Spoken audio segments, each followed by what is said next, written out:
नमस्कार दोस्तों, मैं गंगा दादू। आज हमने जो वीडियो लिया है और उस पर जो सब्जेक्ट लिया वो लिया है ब्रोंकाइल अस्थमा। अस्थमा, साइनस और स्किन डिजीज़, मोस्टली ये सारी डिजीज़ें इंटरकनेक्ट हैं। और चूँकि अभी आप देख रहे हैं कि एक समय बहुत ख़राब चल रहा है, कोविड का टाइम है। कोरोना वायरस ने जहाँ पूरी दुनिया में त्राही त्राही मचाई हुई है, उस बीमारी का भी, उस कोरोना वायरस का जो साइड इफ़ेक्ट आता है या जो इन्फेक्शन बॉडी में आता है, उसमें भी इंसान को सांस की ही प्रॉब्लम होती है। लंग्स के अंदर बहुत सारा स्पुटम जमा हो जाता है, बलगम जमा हो जाता है और सांस लेना दूभर हो जाता है। एक्चुअली एक एक सेल तक जो ऑक्सीजन जानी चाहिए वो नहीं जा पाती है। तो ये जो इन्फेक्शंस हैं उसके लिए, कोविड के लिए और साथ में ब्रोंकाइल अस्थमा के लिए, क्यों कि अप्रैल मई के महीने में जनरली फसल कटती है तो लोगों को सीजनल अस्थमा अक्सर आ जाता है। तो आज आपको घर पर बैठे हम इलाज बताने लगे हैं अस्थमा का कि आप क्या कर सकते हैं ऐसी स्थिति में जब आप डॉक्टर्स तक नहीं जा पाते, जब आप मेडिसिन नहीं ला सकते हैं, जब आप कोई और फैसिलिटी नहीं ले सकते हैं, तो आप अपना इलाज घर पर कैसे करें। सबसे पहले तो अस्थमा वाले मरीजों के लिए मेरी एक सलाह है कि खाने में ज़रा ध्यान रखें कि कोई भी सिट्रस आइटम, खट्टा आइटम जिसे बोलते हैं, वो नहीं खाएं, इससे अस्थमा बढ़ता है। फ्रिज का ठंडा पानी, आइसक्रीम या ऐसी चीज़ें जो बहुत चिकनी हैं वो सब भी ना खाएं, उनसे अपना बचाव करें। अस्थमा के मरीज को कोशिश करनी चाहिए नॉर्मल पानी पीने की और गर्म खाना खाने की। रखा हुआ खाना, फ्रिज का रखा हुआ खाना बिल्कुल ना खाएं। फ्रिज का रखा हुआ आटा जो होता है उसकी रोटी ना खाएं। फ्रिज में जो सब्जियां रखी हैं उनको दोबारा से गर्म करके ना खाएं। ये सब खाना जब आप खाते हैं तो वो फूड की जो वैल्यूज़ हैं वो सब ख़त्म हो जाती हैं। तो दोस्तों, आज हम इसी विषय को आगे बढ़ाते हुए आपको ट्रीटमेंट बताने लगे हैं। सबसे पहले तो अपना बचाव कीजिए कोरोना से। अपना आप को संभाल के रखिए, अपने डिस्टेंस बना के रखिए और इस बीमारी से मुक्ति जब मिलेगी तब मिलेगी, तब तक अपने को संभाल के रखिए, सेफ रहिए।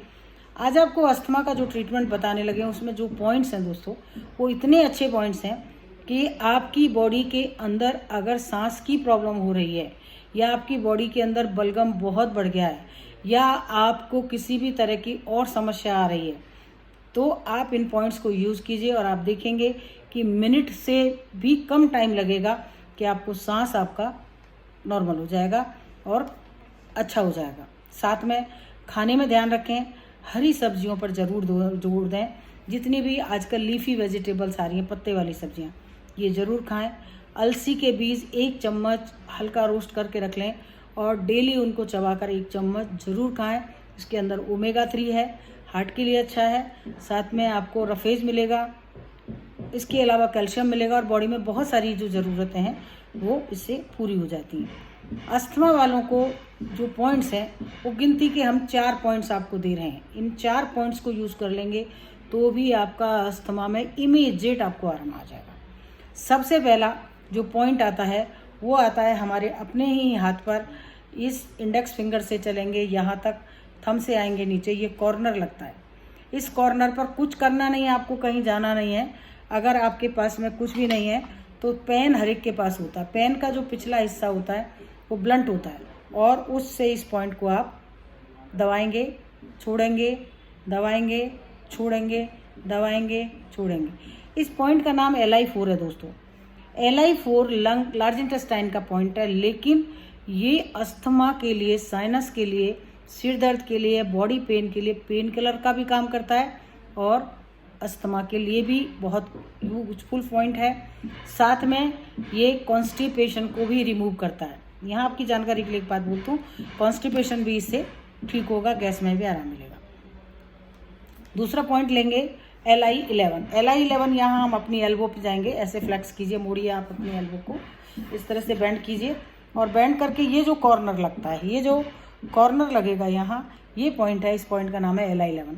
दोस्तों, ये पॉइंट ऐसा पॉइंट है, होम्योस्टेटिक पॉइंट है जो बॉडी को बैलेंस करता है। ये थायराइड में भी काम करेगा, डायबिटीज़ में भी काम करेगा और अस्थमा के लिए, साइनस के लिए, स्किन डिजीज़ के लिए बहुत ही बढ़िया और अमेजिंग पॉइंट है।